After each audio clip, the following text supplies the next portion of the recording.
Dear students, দীর্ঘদিন পরে আমার ইউটিউব ভিডিও দেওয়া হচ্ছে, তো এই জন্য আমি খুবই দুঃখিত সবার কাছে। কিছু পার্সোনাল রিজন ছিল, এই জন্য ভিডিও বানাতে পারিনি আমি। তোমরা সবাই অবগত আছো যে পলিটিক্যাল সায়েন্স সহ অন্যান্য বিষয়গুলি সবগুলি সিলেবাসই চেঞ্জ হয়েছে। তবে আমি বলবো যে পলিটিক্যাল সায়েন্সের সিলেবাস কিছুটা লেন্দি আগেও ছিল, এখনও আছে। নতুন কোনো বিষয় অ্যাড হয়নি, এটা তোমাদের আগেই বলে দিচ্ছি আমি। বাট আগে সিলেবাসে যেগুলি চেঞ্জ হয়ে নতুন কিছু অ্যাড হয়েছিল, সেগুলি এখন তোমাদের প্রবলেমেটিক সিচুয়েশন ক্রিয়েট করছে। যাই হোক, আজকে যে ভিডিওটা আমি তোমাদের জন্য নিয়ে আসছি সেটা হলো ASEAN chapter 3। According to chapter 4 হওয়ার কথা এটা, কিন্তু যেহেতু সিলেবাসে চ্যাপ্টার 3 বাদ হয়ে গেছে, এই জন্য চ্যাপ্টার 3 আমি দেখছি এই চ্যাপ্টারটাকে। চ্যাপ্টারটার নাম হলো alternative centres of power. Alternative centres of পাওয়ারে প্রশ্ন উঠতেই পারে, স্যার তুমি প্রথম কেন আসিয়ান করাচ্ছ? আসিয়ান করার সবচেয়ে মেইন রিজনটা হলো যে আসিয়ানটা তোমাদের পার্সপেক্টিভ থেকে বোঝা অনেকটা জরুরি। যেহেতু বইয়ের প্রথম দিকে তোমরা দেখবে যে প্রথম ইইউ বা ইউরোপিয়ান ইউনিয়ন বলা হয়েছে, বাট আমি তোমাদের আসিয়ানটি প্রথম করাচ্ছি। তারপর আমি নেক্সট তোমাদের যখন ক্লাস নেব বা ভিডিও আনবো, তখন তোমরা ইউরোপিয়ান ইউনিয়ন সম্বন্ধে ভিডিও পেয়ে যাবে।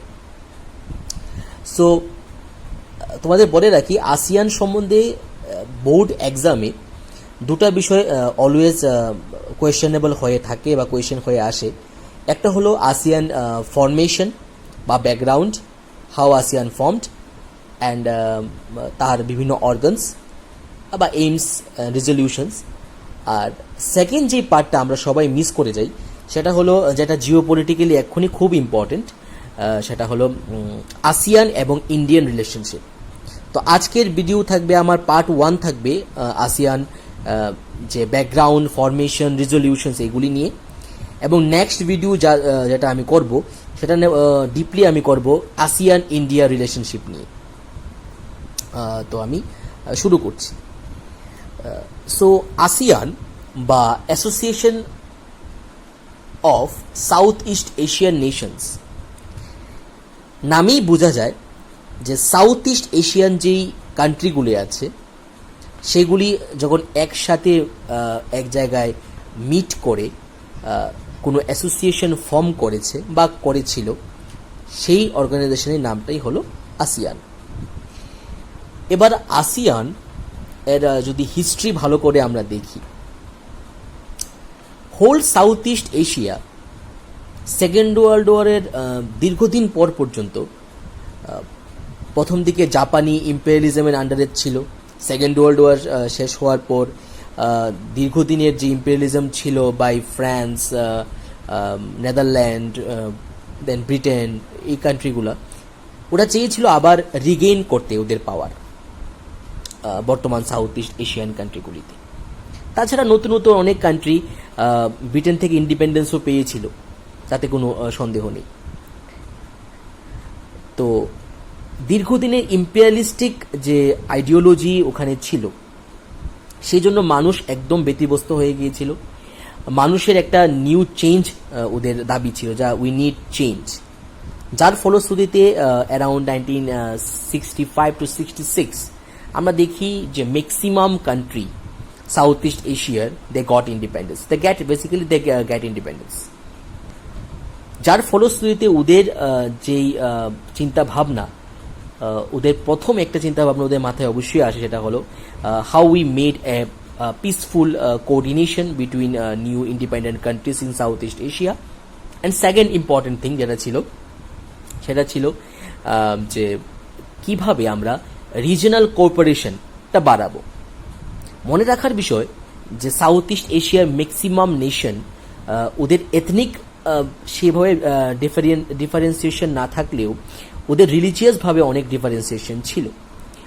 ফর এক্সাম্পল, ফিলিপিন্স প্রথম থেকেই আমেরিকান ভাবাপন্ন ছিল, খ্রিশ্চান আইডিওলজিতে বিশ্বাসী দেশ ছিল রিলিজিয়াস ওয়াইজ।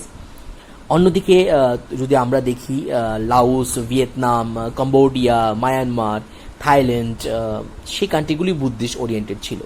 তাছাড়া ব্রুনেই বা যদি আমরা দেখি ইন্দোনেশিয়া, সেখানে আমরা দেখি মুসলিম আধিপত্য অনেকটাই বেশি। তো এত বাধা থাকা সত্ত্বেও ওরা যে প্রসেসে একসাথে হলো, সেই বিষয়টি আমরা এখন ডিপলি ডিসকাস করছি। মেইন এপিসোড স্টার্ট যদি আমি বলতে পারি আসিয়ানের ক্ষেত্রে, সেটা হয় 1967-এ। প্রধান 5টি দেশ, প্রধানত পরবর্তী সময় ব্রুনেইয়ের পার্ট হয়, ব্রুনেই ওর পার্ট হয়।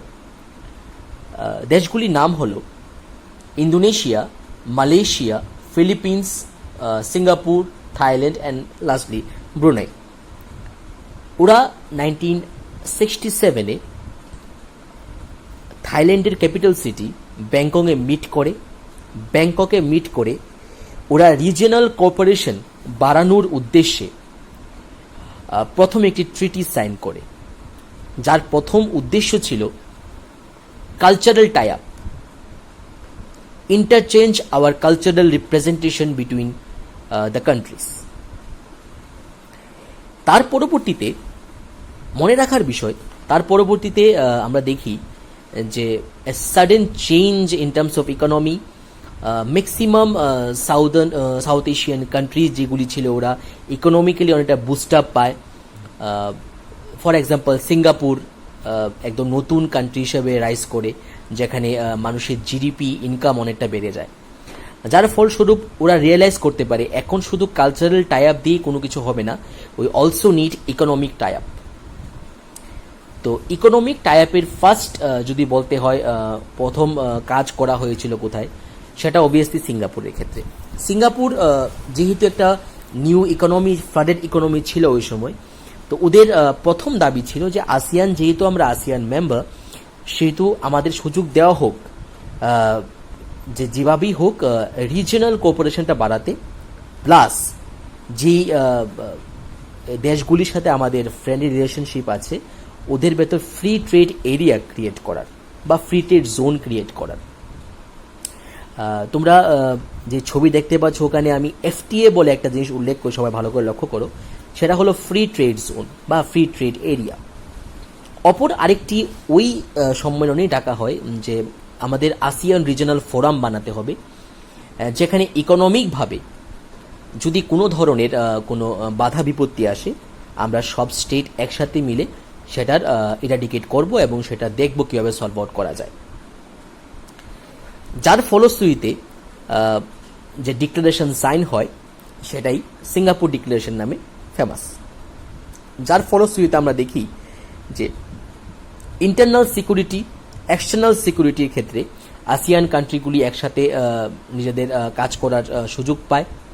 দ্বিতীয়ত, ইকোনমিক যেই বাধা বিপত্তিগুলি ছিল সেগুলিও দূর করার ক্ষেত্রে আসিয়ান একটা গুরুত্বপূর্ণ অর্গান হিসেবে কাজ করে, এবং সাউথ ইস্ট এশিয়ার ক্ষেত্রে আমি বলবো, আমি কেন, যে বিশেষজ্ঞরা আছেন ওরাও বলেন যে it is very good experiment.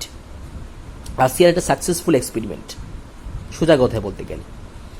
তো ইকোনমি যখন ফ্রি হয়ে যাচ্ছে, ইকোনমি যেহেতু ফ্রি ট্রেড ইকোনমি চলে আসছে এখন আসিয়ান রিজনে, সো কম্পিটিশন অবভিয়াসলি বাড়ছে, এবং এই কম্পিটিশনের ক্ষেত্রে ওদের সবচেয়ে প্রধান বাধা হয়ে দাঁড়ায় চায়না। তো চায়নাকে কাউন্টার করতে সব আসিয়ান নেশন ওরা রিয়েলাইজ করতে পারে এখন আমাদের শুধু ইকোনমিক এবং কালচারাল টাই আপ থাকলেই হবে না, সোশিও কালচারাল টাই আপ থাকলেই হবে না, we need political cooperation. For example, maximum কান্ট্রির ভেতর তখন জলসীমা নিয়ে বিবাদ চলছিল, বিভিন্ন কান্ট্রির ভেতরে কি হয়, বাউন্ডারি কনফ্লিক্ট চলছিল। তো এগুলিকে সলভ করে প্রত্যেকটা দেশের ভেতরে ইন্টারনাল ডিসপিউট বা এক্সটার্নাল ডিসপিউটগুলিকে স্টপ করে দিয়ে ওভারঅল ডেভেলপমেন্ট রেশিও যদি ভালো হয়, পলিটিক্যাল কন্ডিশন যদি সব স্টেটে ভালো থাকে, তাহলেই ইকোনমিক্যালি স্ট্রং হওয়া যাবে। এবং যদি ইকোনমিক্যালি স্ট্রং হওয়া যায়, তাহলে অবভিয়াসলি প্রত্যেক দেশের সাথে প্রত্যেক দেশের সোশিও কালচারাল যে ট্রানজেকশন আছে ওটা আরও ভালোর দিকে যাবে। যার ফলশ্রুতিতে আমরা দেখি আসিয়ান পুরো মাত্রায় কাজ করে, এবং আসিয়ানের 3টি মেইন কমিউনিটি অর্গানস তৈরি হয় 2003-এর অধিবেশনে, যেখানে সিকিউরিটি কমিউনিটি, ইকোনমিক্যাল কমিউনিটি বা economic community, and third last one ASEAN socio cultural community create করা হয়, যাদের মূল দায়িত্ব ছিল ইন্টারনাল এক্সটার্নাল সিকিউরিটির কথা দেখা আসিয়ানের ক্ষেত্রে অ্যাজ এ অর্গান হিসাবে, ইকোনমিক্স কমিউনিটি হিসাবে আসিয়ান কান্ট্রিগুলার কে কতটুকু ডেপথে আছে, ইকোনমিক্যাল ক্রাইসিসে আছে কিনা তা লক্ষ্য করা, এবং থার্ড এবং সবচেয়ে ইম্পর্টেন্ট ওয়ান, আসিয়ান দেশগুলির ভিতরে শত বিভেদ থাকা সত্ত্বেও তারা যাতে সোশিও কালচারালভাবে একে অপরের উপর ভরসা করতে পারে, কাজ করতে পারে, সেই হিসাবে কাজ করা। তো এক কথায় বলতে গেলে আসিয়ান একটা সাকসেসফুল কোঅপারেশন বলতে হয়। তাছাড়া চীনের মতো এত একটা বিশাল শক্তিকে কাউন্টার করার ক্ষেত্রে আমার মনে হয় ফরেন পলিসির ক্ষেত্রে ভারতকে অন্যতম একটা সাহায্য করতে পারে আসিয়ান, বিকজ আসিয়ানে ম্যাক্সিমাম দেশ ল্যান্ড বাউন্ডারি শেয়ার না করলেও ওয়াটার বাউন্ডারি তো শেয়ার করে চায়নার সাথে। তো সেই কারণে ইন ওয়ান ওয়ার্ড যদি বলতে হয় ASEAN is successful or not, yes, according to me ASEAN is very successful attempt. তো আসিয়ান কান্ট্রিগুলি এখন পর্যন্ত ওরা খুব ভালোভাবে পারফরমেন্স করছে এবং ওদের যে ডেভেলপমেন্ট ক্রাইটেরিয়া ওটা অনেক ভালোর দিকে আছে। আর যেহেতু আমি আগে বলেছিলাম ফ্রি ট্রেডের ব্যাপারটা নিয়ে, ফ্রি ট্রেডে হওয়ার ক্ষেত্রে এখনও আসিয়ান কান্ট্রিগুলির ভিতরে ইন্টারনাল যে ফ্রি ট্রেড হচ্ছে এতে দুপক্ষই লাভবান হচ্ছে, এবং সিঙ্গাপুরের সাথে অন্যান্য আনডেভেলপড যে সাউথ ইস্ট এশিয়ান নেশনগুলি আছে ওরাও ডেভেলপমেন্টের যে ছোঁয়া সেটা পাচ্ছে। লাস্ট নট দ্য লিস্ট, আমি তোমাদের বলে রাখি রিসেন্টলি 3 weeks ago আমাদের 36th আসিয়ান সামিট হয়েছে। মনে রাখার বিষয়, তোমাদের এটা বলা হয়নি আমার, যে আসিয়ানের 10 পার্মানেন্ট মেম্বার আছে, আর +3 কিছু মেম্বার আছে। +3 ভেতরে আছে USA, China and south Korea, এবং +6 নেশন যেগুলি আছে সেগুলির ভেতরে India, south Korea, China, USA, Australia, Japan এগুলি অ্যাড হয়েছে। সো করোনা ভাইরাস যেহেতু এখন প্যান্ডামিক সিচুয়েশনে আছে, এজন্য এবারের আসিয়ান সামিটটা ভার্চুয়াল মোডে হয়েছে হ্যানয়ে, ভিয়েতনামের ক্যাপিটাল হ্যানয়ে। কিন্তু ওদের যে ভিশন ছিল, ভিশন 2020, ওটা কতটুকু সাকসেসফুল হয়েছে কিনা সেটা তোমাদের আমি পরবর্তী ভিডিওতে জানিয়ে দেব। আর এই ছিল আমাদের আসিয়ান সম্বন্ধে একটা ব্যাপ্ত ধারণা যে আসিয়ান কিভাবে কাজ করে এবং ওদের মূল উদ্দেশ্য কী ছিল। সো স্টে টিউনড, অ্যান্ড সবাইকে বলবো সাবস্ক্রাইব করার জন্য। নেক্সট ভিডিওটা থাকবে আমার আসিয়ান ইন্ডিয়ান রিলেশনশিপ নিয়ে। So stay tuned and thank you.